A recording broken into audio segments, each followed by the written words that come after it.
Hello, everyone. Welcome back to the Art of Learning Self-Love. Today's day 16 in the course of the 90 days. The affirmation of the day is, I am building my world full of love and happiness. Again, the affirmation of the day is, I am building my world full of love and happiness. So, what does that mean? We'll get into that in a minute. I want you to remember that we need to write this affirmation 5 times today. And then our assignment of the day is, what is the number one thing you can do each day that will help you accomplish your short-term goals? What is the one thing you can do each day that will help you achieve and accomplish your short-term goals? So we're going to go back and talk a little bit about our affirmation. Our affirmation is about building a world, my world, our world. Each and every single one of us have our own world, as whatever it is, whatever we think about, we bring about, right? So if we're learning anything so far, that's really truth. What we think about, we bring about. So if I'm in my mind all day long, in my own little world of my mind, of thinking about all of the painful experiences that I've been through, then I'm going to just continue to create those painful experiences, right? Or if somebody else around me is continuing to think about hardships and pain and causing my brain to shift constantly back to, oh, what is it like to be without? What is it this? What are we doing this? Whatever the situation and the circumstances, if I'm sitting in a negative context, I'm going to create more of that negative experience. If I'm staying in a place of positivity and looking at how I can build a world in which that I want to attain and achieve, or the positive things that have happened in my life, and I'm focused on those good things and not so much about those bad things, whether or not good or bad is just a phrase. It's in reference to, does it make you feel good? Or does it make you feel bad? Does it make you feel like you want to be in part of it, or does it make you feel like you want to run away from it? That is the difference between good and bad. What it is for you in your own personal understanding of the good and the bad and the indifferent. So what you want to do is you don't want to get in that complacent space of the indifferent, because then it doesn't matter either way. Whatever it is whatever it is, and it doesn't matter, right? Those are those little things that come along that are incidental in life, and we just don't even account to those things. They don't weigh and measure up in our world in a way that makes it significant. So, and for each individual, those are going to be different as well. And that is perfectly acceptable wherever you're at. Now, what I want to do is really, really focus in here for a second in regards to, I'm building my world full of love and happiness. We as individuals, when we look at the spiral of emotions, so let's start at the bottom. We're feeling desperate, life sucks, and we don't like it, and we're full of anger, and we're full of hate, and we're full of pain, and that story is loud. And all day long, every day, you're revisiting the same feeling constantly because you can't let go of the bitterness that has happened because of a circumstance. And you're sitting in the anger and the frustrations and the irritations of it, and it is just plaguing your mind. Well, while you're sitting in that low vibrational space, what's going to happen? The events and the circumstances around you are going to continue to grow and develop and create that space for you.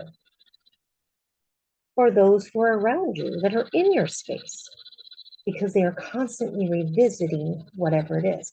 If it's yourself or if it's someone else, doesn't matter. The point of it is if you are stuck in your world in a space of negativity, feeling that space of desperation, you're just going to create more of it all around you. So what you want to be able to do is let's go to the opposite end of that spectrum now. At the top, the highest we can get to is love. Now, no matter whether or not it was down in those low vibrations or if it's up in those vibrations, to be honest with you, love is the very core of who we all are, no matter who we are. And everything we do generally is based out of a decision of love. Regardless, good, bad, or indifferent, we still are doing it out of love. So, if I want to build my world full of love and happiness, what I need to understand is that begins inside. I can't have love come to me if I'm not living in love within me. Now, I am going to express a little bit further and go a little bit further onto that and give a little more explanation. If you are in a situation and a circumstance and love is not being returned to you and love is being given, then you are not respecting yourself enough to remove yourself from those environments that are not meant for you. That is probably one of the hardest lessons in life I had to learn. I can give love all day long because I love myself. And I'm truly pouring that same energy out into the world around me. But if I'm being disrespected, if I'm not being heard, if I'm not being acknowledged in that space, and I'm allowing that, this was the point, I was allowing that to happen. So then in turn, I'm no longer being respected, I'm not being valued, and I'm not being treated the way that I need to be treated. So there's no worthiness there because of the fact that I have now sacrificed my own boundaries. And that's not another person's problem, that's mine. And the universe, God, source, whatever you call it, will turn up the heat on that situation over and over again until you finally learn the lesson. You can love with all of your heart and still have mistreatment.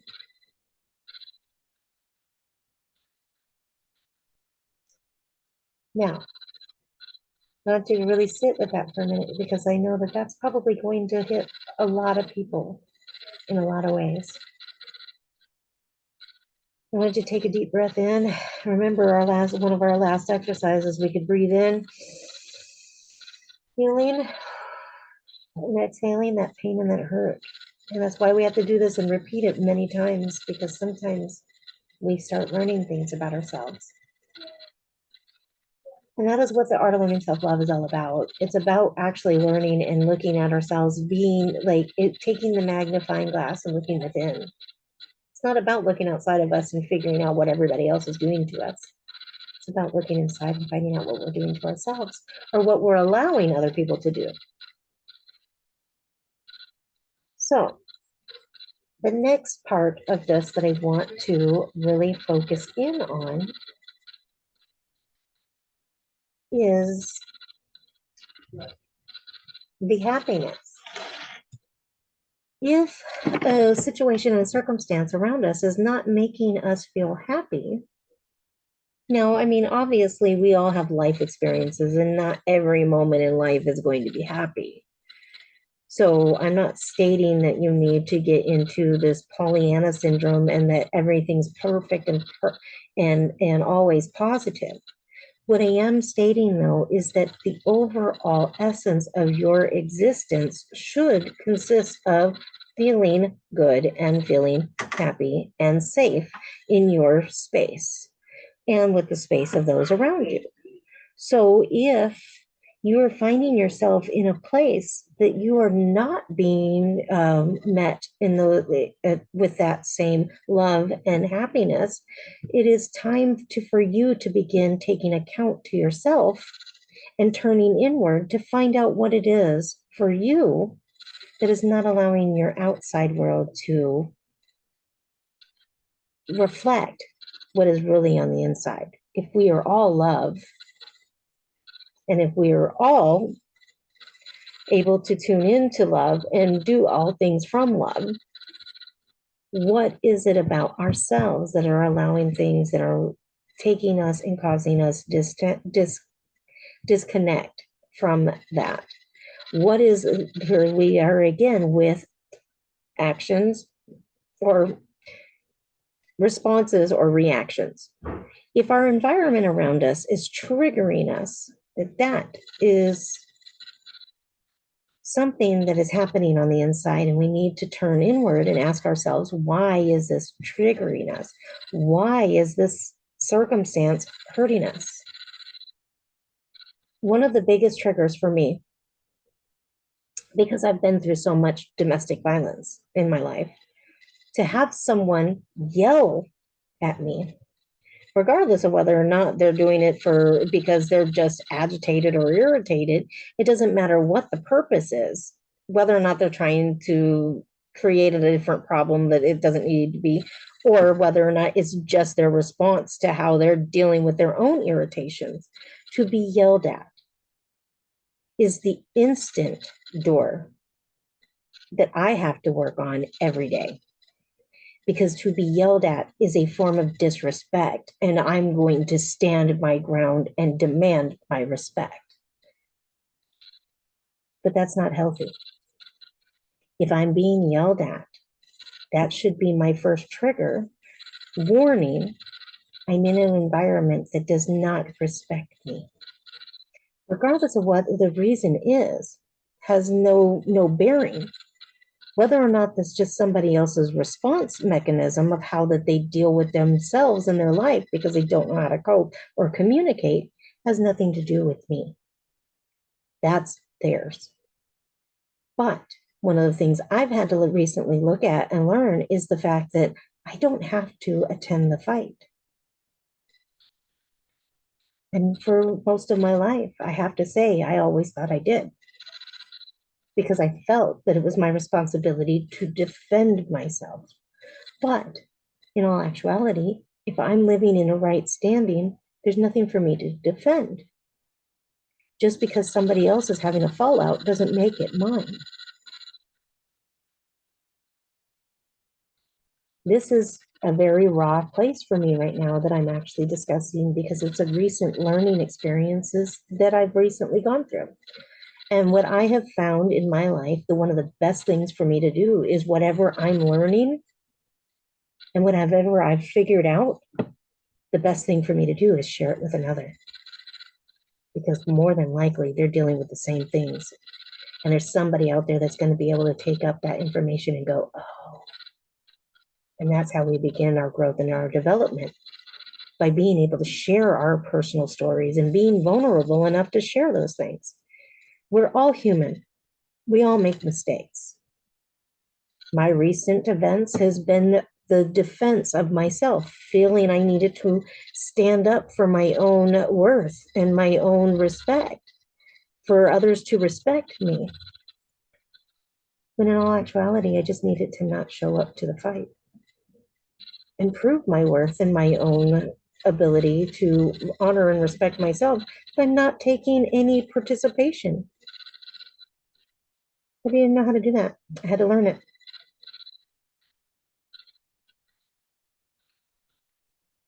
And as I'm learning that right now, I have to say, it's a very painful experience.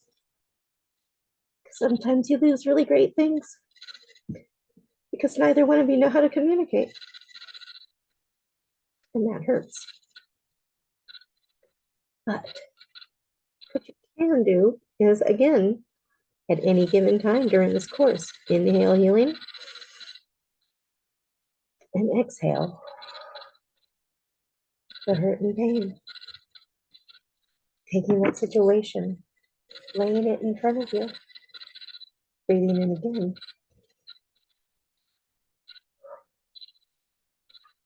None of us are exempt of life. That situation, that circumstance I just talked about, tuning back into the love and happiness within myself, due to the fact that within the last 3 months, I've lost a great relationship because there was a lack of communication and neither person knew how to respect each other's boundaries. Those things got out of hand and were not acceptable. And there was big lessons that had to be learned. And sometimes learn those things just so we could teach others. So no matter where you're at in the journey, as you can tell, it's okay to have emotions. It's how you respond in them and how you deal with them. Whether or not you allow those emotions to trigger you and mistreat others through it. Or whether or not you take those learning experiences and integrate them, transmute them, and teach other people from them. So the next part of our assignment of the day is, what is the number one thing you can do each day that will help you accomplish your short-term goals? Our short-term goals are generally those little activities each day for us to attain or achieve what it is that we're looking for. It could be the day of getting up and making sure our kids get to work, get to school on time, and we get to work on time. It could be the fact that we have goals that we're trying to achieve, and those goals are huge. And we have small little activities every single day that are going to help us to achieve and accomplish that.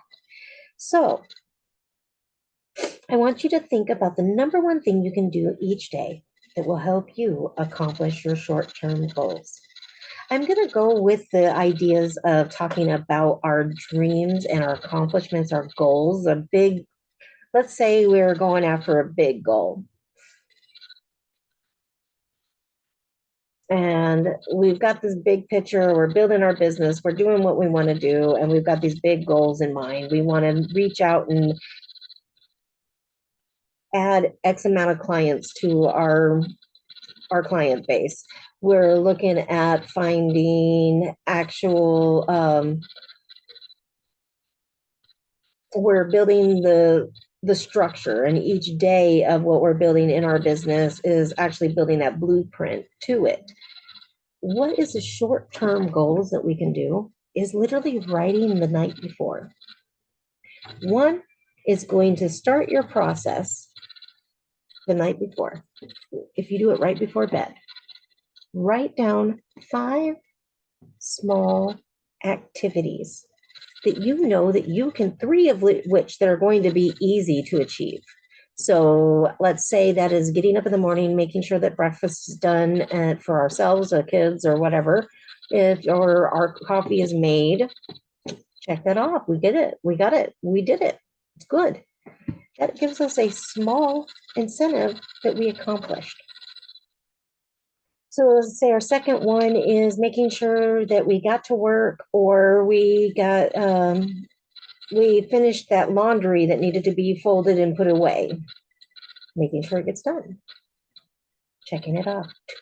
Another one, we got it. Those dishes are finished. Great. We want to make them simple, honest things that we're going to do every day anyways. And the reason we want to do that is because we are going to start setting in the repetition and the motion of actually achieving what we want. So when we have those small achievements that feel good with the check off, yes, I accomplished, we can now write in the 2 or the 3 items outside of those couple things and write in those tasks too. Today, I'm going to reach out to 5 individuals and find 5 new people to add to my clientele page, like referrals from others that we may be looking at, checking our emails, tending to the little details of whatever it is that we may need to check off, finding, like I was saying, it was about finding your clients, making those client calls, putting yourself in a position where you can see yourself with the smile on your face and know that you're going to be able to land your sale. The reason why you want to have that confidence and believe in yourself is because you know what? It may not be today. You may get no for 10 times before because they didn't have enough information. That doesn't mean that if they have looked into it and they have sought after it, they may not do it right now because they may have other issues in their life that are keeping them from it. That doesn't mean that it's not going to happen when it's their time. So, like I was saying, when we're looking at adding clients to our business, making the connection, giving the information, finding out where they're at, and having the confidence that on time, every time, they are going to onboard. They are going to do the things that need to happen. And those things are going to work out, just like it did for me with you guys here today. I reached out. Somehow you found my materials, and here you are because you were ready to make a decision, and you're here today. So when we're making our short-term goals, we want to make sure that whatever it is, we're making a couple of them easily attainable so we can build the momentum within ourselves to believe in ourselves, and then stepping into the other parts that allow us each time. So the number one thing you need to do each day, show up for yourself first. How can anyone else show up for you if you can't show up for yourself? It all begins within, not from without. And you are building a world, your world, my world, full of love and happiness. That is today's session. Until next time, bye for now. Blessings, love, and light.